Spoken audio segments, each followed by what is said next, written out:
All right, upset of the year, only one, obviously.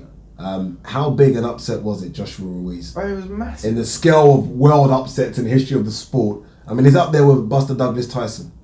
I don't know about up there with that. That's clearly the number one of all time, isn't it? Yeah, because I don't think AJ was like the undisputed number one heavyweight in the world, which Mike Tyson clearly was, and like the most feared man on the planet, and kind of all of the stuff that come with it.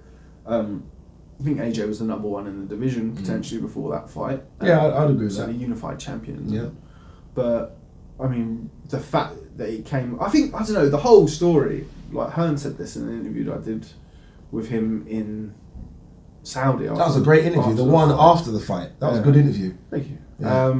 Quite tough on him, I thought you were. No. You were. You could tell. You always like, he thinks he's answered your question, and then you ask him another one. You can tell anytime he's like, for fuck's sake.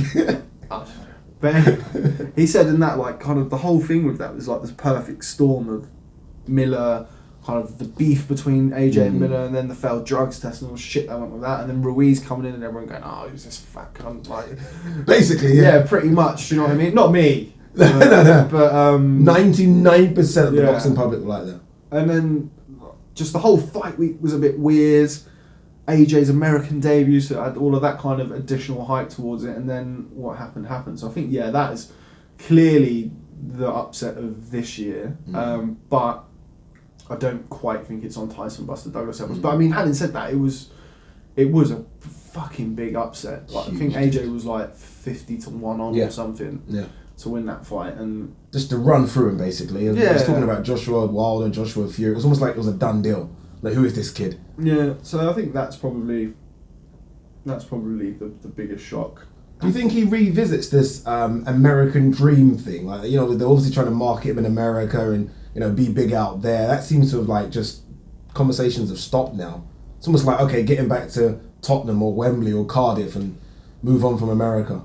I certainly don't think that they'll move on from America in the sense of they won't ever go back, because they definitely will. It wouldn't surprise me if AJ's next fight's in New York. Really? I'm hearing whistles about that. Pulev in New York. Yeah, is that? I mean, it wouldn't surprise me, but I don't think anyone knows. I mean, I was told and was quite sure that the rematch would end up in America, and then it went to fucking Saudi. That's true. So, that's like, where the money is, isn't it? Yeah, who knows? But no, I mean, DAZN, more than anything, I know AJ's not with DAZN, but they have first refusal on his fights, so they're going to want him to box in America. They're not going to want him to box out of prime time again. Really? Sorry, that what you just said there. DAZN have first refusal. I believe so. That's what Eddie told me. Okay. Or they have first refusal on matchroom shows. Or yeah, I'm surprised you haven't heard that. No. Yeah, so they can, and I think Eddie's way of putting it as well is if they have first refusal and they've got more money than anyone, so simple, isn't it? They can outbid anyone anyway. So, I mean, whether or not that kind of relationship, the DAZN Anthony Joshua relationship, keeps going forward, who knows? But I can't see why it wouldn't. Why would it not? So, that kind of money. But yeah, if you want him to drive subscribers, is he going to shift the needle massively in America? Maybe not right now. Against the right opponent, yeah. Against a Bulgarian. Well, yeah, against Pulev, is he? No, probably not. But it wouldn't surprise me if it went to New York. But I mean, you would think it would go to the UK. He's had his last two fights outside of the UK. Yeah. The pay-per-view numbers for the Ruiz fight showed that he's obviously still, and not that there was ever any doubt that he's obviously a huge draw still, bigger than he ever was, particularly considering that he's coming off the back of a loss. So you could put him in a fight in London at Wembley or at Tottenham Stadium or wherever really, and it would sell out. So why not do that? But again, it wouldn't surprise me if we were packing our bags to go to Diriyah again at some time soon. So